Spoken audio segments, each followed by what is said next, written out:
You probably reheat your leftovers every single day without thinking twice. But what if I told you that this common habit could be slowly increasing your cancer risk? Scientists have discovered that certain everyday foods undergo dangerous chemical changes when reheated, creating compounds that health organizations classify as probable carcinogens. Stay with me, because what I'm about to reveal today could protect you and your family from a hidden danger that's been hiding in your kitchen for decades. Every time you reheat certain foods, invisible chemical reactions occur at the molecular level, transforming harmless ingredients into potentially harmful compounds. Research shows that people over 55 face a naturally higher baseline cancer risk simply due to age, and decades of exposure to these reheated food compounds can add up significantly over time. The problem is that most of us grew up believing leftovers were perfectly safe, and we've been reheating the same foods the same way for our entire adult lives without realizing the risk. These chemical changes happen silently. They have no smell, no visible signs, and they can accumulate in your body over years, which is why understanding this information right now is so important for your long-term health. But which foods are the most dangerous to reheat, and why do they become harmful when we warm them up again? Is your microwave actually making the problem worse, or is it safer than using your stove? And what about those foods you've been reheating your whole life without any issues? I'm going to answer all of these questions in detail throughout this video, and I promise you'll never look at your leftovers the same way again after today. Please take a moment to comment below and let me know where in the world you're watching this video from. I always love hearing from viewers everywhere. When you cook food, heat causes chemical reactions that break down nutrients and change the structure of proteins, fats, and carbohydrates in ways that are usually beneficial. However, when you reheat food, especially more than once, you're essentially cooking it again, and certain compounds that were harmless the first time can transform into something entirely different. Think of it like bending a paperclip back and forth repeatedly. Eventually the metal weakens and breaks, and food molecules behave similarly under repeated heating cycles. One of the most concerning transformations involves nitrates, which are naturally present in many vegetables and are also added to processed meats as preservatives. When these nitrates are exposed to high heat multiple times, they can convert into nitrites and then into compounds called nitrosamines, which health organizations classify as probable human carcinogens. Another dangerous process occurs when oils are reheated past their smoke point, breaking down into toxic compounds called aldehydes, which have been linked to increased cancer risk in multiple studies. And now, pay very close attention, because I'm about to reveal the 5 common foods you should never reheat if you want to protect yourself from these hidden dangers. These are foods that almost everyone over 55 has in their kitchen right now, and the last one on this list will probably surprise you the most. Food number 1, spinach and leafy greens, the hidden nitrate danger. Spinach, kale, lettuce, and other leafy greens are incredibly healthy when eaten fresh, packed with vitamins, minerals, and antioxidants that protect your body. However, these vegetables naturally contain high levels of nitrates, which are completely harmless and even beneficial when you first cook them. The problem begins when you store cooked spinach and then reheat it, because bacteria that naturally exist in the environment can convert those nitrates into nitrites. When you apply heat again, those nitrites can further transform into nitrosamines, which are the same compounds found in cigarette smoke and are classified as probable carcinogens. A study published by the European Food Safety Authority found that reheated spinach can contain nitrosamine levels up to 10 times higher than freshly cooked spinach. This is especially concerning for people over 55, because decades of accumulated exposure to these compounds can increase your overall cancer risk significantly. The danger increases even more if you reheat spinach in the microwave, because uneven heating creates hotspots where nitrosamine formation accelerates rapidly. Many of us grew up eating reheated spinach casseroles and leftover greens without ever knowing about this risk. But now that you know, you can protect yourself easily. The solution is incredibly simple and costs you nothing. If you cook leafy greens, eat them fresh and hot. And if you have leftovers, enjoy them cold in a salad instead. You can add cold-cooked spinach to sandwiches, mix it into pasta salads, or blend it into smoothies without any reheating whatsoever. Another option is to cook only the amount you plan to eat immediately, which also helps reduce food waste and keeps your meals fresher overall. If you absolutely must reheat greens, do it only once. Use the lowest temperature possible, and never let them sit at room temperature for more than 1 hour before refrigerating. Remember that the nitrate to nitrosamine conversion happens faster at room temperature, so proper storage is just as important as proper reheating. This doesn't mean you should stop eating leafy greens. They're still among the healthiest foods you can eat. Just be smart about how you handle leftovers. Think of it this way. Your grandmother probably told you to eat your greens fresh from the garden, and it turns out she was absolutely right for reasons she never even knew. By making this one simple change, eating your cooked greens fresh or cold instead of reheating them, You can eliminate a significant source of nitrosamine exposure from your diet. This is especially important if you eat leafy greens frequently because small exposures add up over time, and we want to reduce your cumulative risk as much as possible. So from now on, when you cook spinach or kale, plan your portions carefully, enjoy them hot off the stove, and save any extras for a cold salad the next day. This small adjustment can make a meaningful difference in your long-term health, and it requires absolutely no special equipment, no extra money, and no complicated changes to your routine. Food number 2. Rice, the bacterial breeding ground hiding in your refrigerator. Rice is a staple food for billions of people worldwide. It's affordable, filling, and incredibly versatile, but it also harbors a hidden danger that most people don't know about. When you cook rice, it can contain spores of a bacteria called Bacillus cereus, which survive the cooking process even at boiling temperatures. These spores are harmless while the rice is hot, but when you let cooked rice cool down slowly at room temperature, those spores germinate and multiply rapidly. If you then reheat that rice, the bacteria produce toxins that are heat-resistant, meaning reheating won't destroy them, and these toxins can cause severe food poisoning. While Bacillus cereus isn't directly linked to cancer, the repeated gut inflammation and damage it causes can create an environment where cancer cells are more likely to develop over time. Research from the Food Standards Agency shows that rice left at room temperature for more than 1 hour before refrigeration becomes a high-risk food for bacterial contamination. For people over 55, this is particularly concerning because your immune system naturally weakens with age, making you more vulnerable to foodborne illnesses. Additionally, chronic inflammation in your digestive system, which can result from repeated bacterial exposure, is now recognized as a significant risk factor for colorectal cancer. The good news is that preventing this problem is extremely simple and requires just a small change in how you handle rice after cooking it. As soon as your rice is cooked and you've served what you need, transfer the leftovers immediately into a shallow container and place it in the refrigerator within 1 hour. The shallow container is important because it allows the rice to cool down quickly, preventing bacteria from multiplying during the cooling process. When you're ready to eat the leftover rice, reheat it only once. Make sure it's steaming hot all the way through, and never reheat rice more than 1 time. If you're not sure how long the rice has been sitting out or if it's been reheated before, the safest choice is to throw it away rather than risk your health. Many of us were raised to never waste food, and that's a valuable principle. But when it comes to rice, safety must come first. Think of rice storage like you would think of keeping milk fresh. You wouldn't leave milk sitting on the counter for hours, and rice deserves the same careful treatment. Another practical tip is to cook smaller portions of rice more frequently, so you're less likely to have large amounts of leftovers sitting in your refrigerator. You can also freeze cooked rice in individual portions, which stops bacterial growth completely, and then reheat directly from frozen, which is much safer than refrigerating and reheating. By following these simple storage rules, you can enjoy rice safely without worrying about bacterial contamination or the long-term inflammation that can increase your cancer risk. This is one of the easiest changes you can make in your kitchen today, and it costs nothing except a few extra minutes to store your rice properly right after cooking.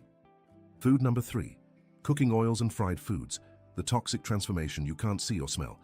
Most of us use cooking oil every single day, whether we're frying eggs, sautéing vegetables, or making crispy fried foods. But reheating oil is one of the most dangerous kitchen habits you can have. When you heat cooking oil to high temperatures, especially past its smoke point, the oil begins to break down and release harmful compounds called aldehydes and acrolein. These compounds are toxic to your cells and have been directly linked to increased cancer risk in numerous scientific studies conducted by universities around the world. The problem becomes much worse when you reheat the same oil multiple times, which is common in households where people deep fry foods regularly. Each time you reheat oil, more of these toxic compounds accumulate, and the oil becomes darker, thicker, and more dangerous, even though it might still look usable. Research published by the International Journal of Cancer found that consuming foods fried in repeatedly heated oil significantly increases the risk of several types of cancer, including breast, lung, and colon cancer. For people over 55, this is especially concerning because you've likely been cooking with oil for decades, and the cumulative exposure to these compounds adds up over your lifetime. Additionally, many of us learned to cook from our parents and grandparents, who often reused cooking oil to save money, not knowing about the health risks involved. The invisible danger here is that these toxic compounds have no smell and no obvious signs, so you can't tell just by looking at the oil whether it's safe or not. Even if the oil looks clear and doesn't smell bad, if it's been heated multiple times, it's already producing harmful aldehydes that can damage your cells. The safest approach is to use fresh oil every single time you cook, and never reheat oil that's already been used for frying. I know this might seem wasteful, especially if you were raised to save and reuse everything, but your health is worth more than the small cost of fresh cooking oil. If you enjoy fried foods, consider using cooking methods that require less oil, such as air frying, baking, or grilling, which produce similar textures without the same cancer risk. Another practical tip is to avoid buying large bottles of oil if you don't use it frequently, because even oil that sits in your pantry for months can oxidize and become less healthy. When you do fry foods, use the lowest effective temperature, avoid letting the oil smoke, and discard it immediately after one use rather than storing it for later. Think of cooking oil like you would think of fresh produce.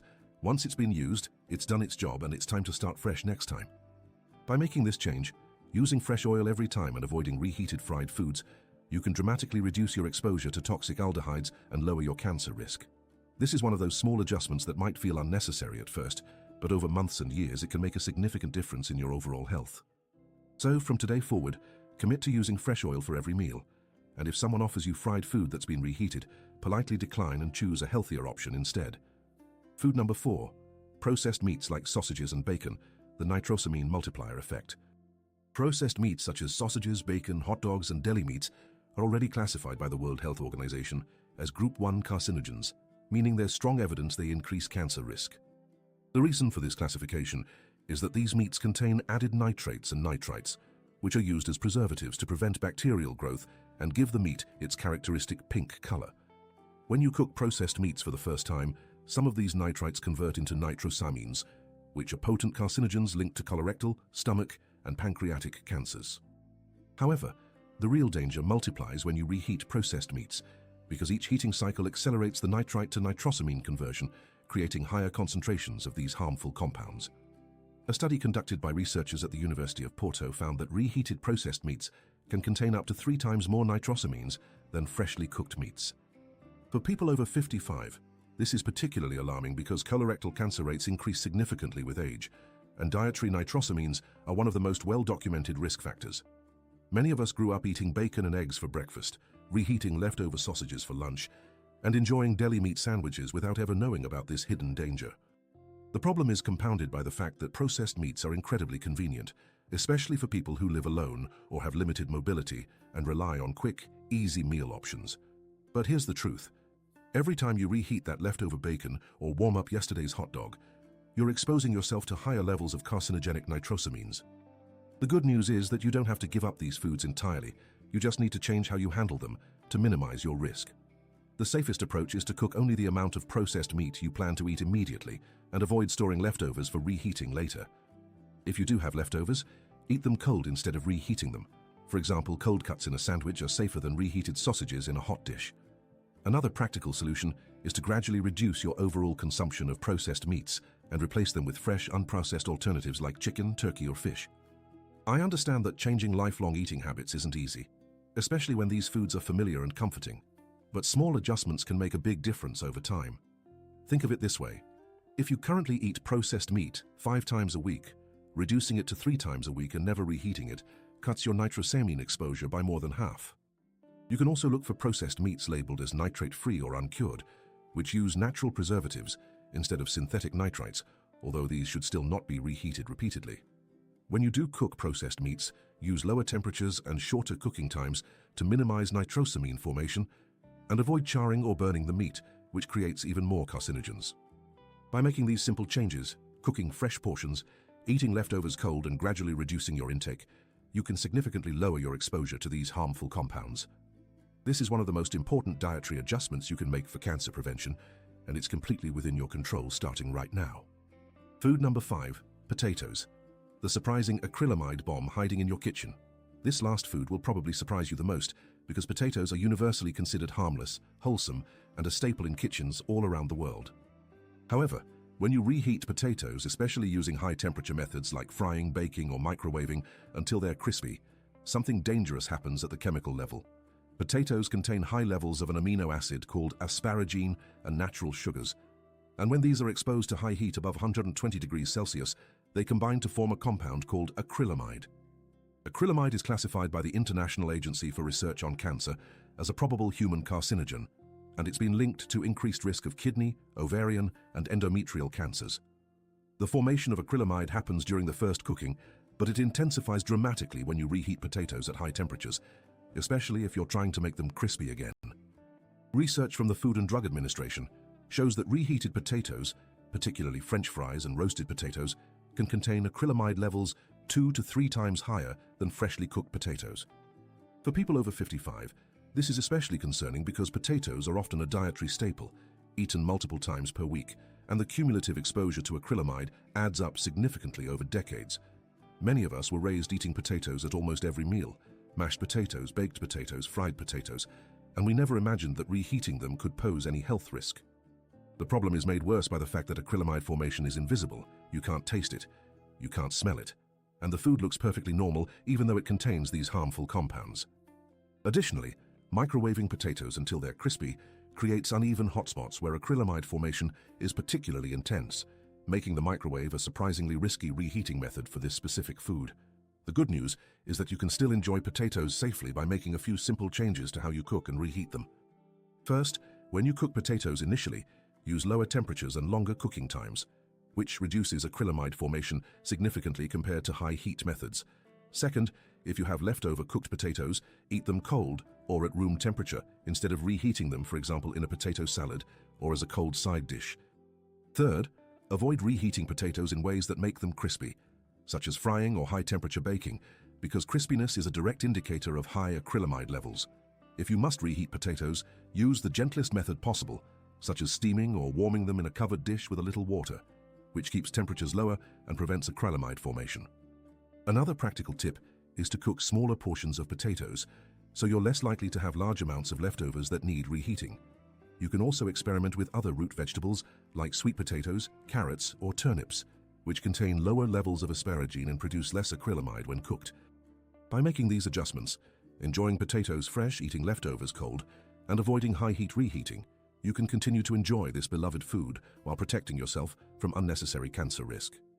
This might be the most surprising item on this list, but it's also one of the most important, because potatoes are so common in our diets that small changes here can have a big impact on your long-term health. Now that you know which foods to avoid reheating, let me give you a simple, practical system you can start using today to protect yourself and your family. First, make it a habit to cook smaller portions so you have fewer leftovers to worry about. This reduces waste and keeps your meals fresher overall.